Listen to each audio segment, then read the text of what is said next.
My wife, in particular, began feeling as though the nurse was replacing her.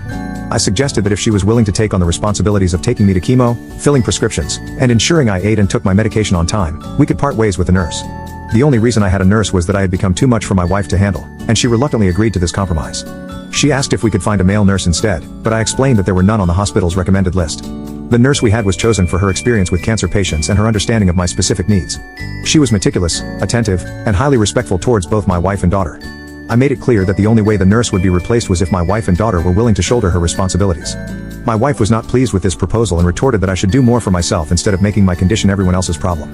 I tried to reason with her, explaining that there were days when I could barely lift my head, let alone stand up. The chemotherapy had taken a severe toll on my body.